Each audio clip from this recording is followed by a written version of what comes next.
Olá, eu quero cumprimentá-lo desejando a graça e a paz de Cristo Jesus. Como é muito bom, como é muito agradável poder estar aqui falando com você, trazendo a palavra de Deus, a palavra que é viva, eficaz, poderosa, transformadora. Estamos felizes, estamos gratos a Deus por esse programa, A Igreja em Sua Casa. Semanalmente, queremos trazer uma palavra revelada, uma palavra fresca, uma palavra que edifica o seu coração, que ajuda você a pensar como Deus pensa. E nós aprendemos a pensar, a ter a mente de Cristo através da palavra de Deus. Para isso, queridos, nós vivemos pela fé. Viver pela fé é viver crendo que Deus é fiel para cumprir o que Ele prometeu. O que é viver pela fé? É entrar em contato com a palavra de Deus e crer que o Deus que disse o que disse, Ele vai cumprir nas nossas vidas, na nossa família, nos nossos sonhos, nos nossos projetos, na nossa empresa, nos nossos estudos. Ele é fiel, Ele vai cumprir. E nós temos o grande exemplo, o patriarca, Abraão. O texto sagrado diz assim: Abraão, contra toda esperança, em esperança creu, tornando-se assim pai de muitas nações, como foi dito a seu respeito. Assim será a sua descendência. Queridos, olha que impressionante o texto. Olha que tremendo esse texto. Abraão, ele creu. Ele creu. Eu te constituí pai de muitas nações. E ele simplesmente creu. A promessa foi feita e ele recebe a promessa no coração. Ele creu. Ele não duvidou, diz a palavra de Deus aqui, diz o texto. Eu constituí você pai de muitos povos. E Ele é o nosso pai perante Deus.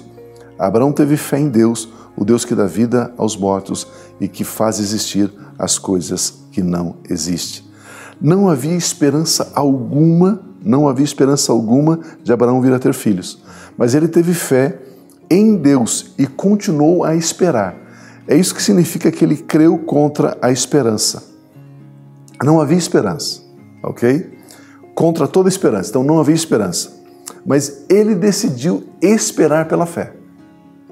Não havia nenhuma possibilidade, mas por causa da fé ele começou a esperar, porque veio uma promessa dizendo, assim será a sua descendência. Queridos, e essa espera, quando eu e você esperamos o cumprimento de algo da parte de Deus, nós temos dois caminhos. Um caminho vai enfraquecer a nossa fé e um caminho vai fortalecer a nossa fé. Nós temos duas opções. A primeira opção, que enfraquece a nossa fé, que diminui a nossa fé e nos leva a abandonar a nossa confiança em Deus, é o caminho que avalia, é o caminho que pensa, é o caminho que vê a situação, as circunstâncias. Quando eu e você prestamos muita atenção, demasiada atenção na situação, na circunstância, no que está acontecendo, a nossa fé vai enfraquecendo, a nossa fé vai diminuindo. Mas quando nós não consideramos, diz o texto aqui, Abraão ele não considerou, ele não contabilizou, ele não registrou duas coisas. O texto diz que o seu corpo já estava sem vitalidade, e que o ventre de Sara já estava sem vida. Não havia vigor, não havia vida, não havia vitalidade. Não somente nele, mas também em Sara. Eles não tinham mais vitalidade, não havia mais. E o texto diz que ele não considerou isso, ele não olhou para isso, ele não ficou pensando, mas como será? Eu já sou velho, minha esposa também idosa. Não, mas ele não ficou raciocinando. Isso não ocupou a mente dele. Pelo fato desses fatos não ocuparem a mente dele, ele não enfraqueceu. Ele não enfraqueceu. Queridos, nós temos uma promessa de Deus sobre a nossa casa, sobre os nossos filhos, e aí nós enfraquecemos a nossa fé porque a gente analisa. Mas como é que Deus vai fazer com a minha filha, com o meu filho? Como é que Deus vai fazer com o meu esposo, com a minha esposa? Como é que Deus vai fazer a minha empresa? Não tem mais jeito. Olha a situação, está muito pesado, está muito penoso, está muito difícil. E quando isso acontece, quando isso ocorre, nós começamos a enfraquecer a fé. qual é o caminho que você toma para não enfraquecer, mas para fortalecer a sua fé? O texto diz que ele, mesmo assim, não duvidou, nem foi incrédulo em relação à promessa de Deus, mas foi fortalecido em sua fé, dando glória a Deus. Dando glória a Deus, glorificando a Deus, agradecendo a Deus, louvando a Deus, exaltando a Deus. Cada manhã, ao despertar, Abraão dizia: Deus, graças te dou, porque o Senhor prometeu que eu terei um filho. Graças te dou, porque o Senhor prometeu que eu vou ser pai de nações, pai de multidões. Queridos, quando nós entendemos isto, você tem uma palavra específica de Deus sobre qualquer área da sua vida, a partir desse momento que você tem essa palavra específica, você começa a agradecer, a glorificar, a exaltar a Deus. Você não olha a situação, como eu já disse, mas você glorifica a Deus. Você não olha para a circunstância, mas você olha para Deus. Aquele que prometeu é fiel.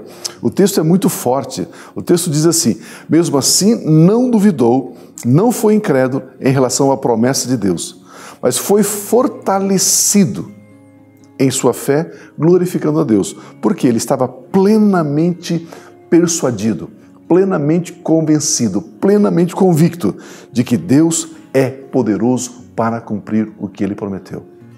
O Senhor é meu pastor, nada me faltará. Deitar-me faz em verdes pastos, guia-me mansamente às águas tranquilas, refrigera a minha alma. Pronto, Ele é poderoso para fazer o que Ele prometeu. Creia nisso. E o meu Deus, segundo as suas riquezas, suprirá todas as nossas necessidades em Cristo Jesus. Pronto, Ele prometeu. Você pediu para Deus prometer alguma coisa para você? Não, não pediu. Ele prometeu de livre e espontânea vontade, então Ele vai cumprir aquilo que Ele prometeu. Glorifique a Deus, exalte a Deus, agradeça a Deus pelas promessas que Ele tem feito sobre a minha vida, sobre a sua vida, sobre a nossa vida, sobre a igreja do Senhor Jesus, e vamos viver fortalecendo a nossa fé e não enfraquecendo a nossa fé. Antes de orar com você, eu gostaria de encorajar você a mandar o seu e-mail, compartilhar um testemunho, uma vitória, uma bênção, uma necessidade, para que possamos orar juntamente com você. O seu e-mail vai para abatv@aba.org.br. Acesse, compartilhe, facebook.com/igreja em sua casa, tudo junto. Eu tenho certeza que a pessoa que você compartilhar vai agradecer o envio desse compartilhar, desse acesso, desse link, para que a pessoa possa também ouvir essas ministrações. Vamos orar. Pai de graça, obrigado. Obrigado pela vida, obrigado pela saúde, mas obrigado, Deus, pela sua palavra. A sua palavra contém promessas, a sua palavra contém vida, a sua palavra é espírito, a sua palavra vivifica as nossas vidas. E agora, Pai, existem promessas sobre a vida do meu irmão, da minha irmã, do meu amigo, da minha amiga. E nesta hora, Senhor, que cada um de nós possamos entender a importância de glorificar o Senhor, de dar glória ao Senhor, de exaltar o Senhor pelas promessas que o Senhor fez a cada um de nós. Deus, o Senhor prometeu através de Cristo Jesus que o Teu Santo Espírito nos guia em toda a verdade. Pai, obrigado porque somos guiados pelo Teu Santo Espírito. A Tua palavra diz que o Senhor abre os olhos do nosso entendimento para que saibamos a respeito da esperança e da fé que temos em Cristo. Obrigado porque os olhos do nosso entendimento já foram abertos. Deus, o Senhor levou em Cristo Jesus as nossas dores e as nossas enfermidades. E por causa do sofrimento de Cristo, o Teu amado Filho, nós temos direito à saúde, porque o mesmo Espírito que vivificou a Cristo Jesus, Ele dá vida a cada órgão, a cada célula. Por isso, Pai, nós glorificamos o Senhor pela saúde do meu irmão, da minha irmã, de cada pessoa, do alto da cabeça à planta dos pés. Eu declaro paz, eu declaro alegria, eu declaro vida e vida em abundância para o louvor da sua glória. Com gratidão, em nome de Cristo Jesus. Amém. Muito bom estar com você. Permitindo Deus, voltaremos então na próxima semana. Fique na graça e na paz de Cristo Jesus. Amém.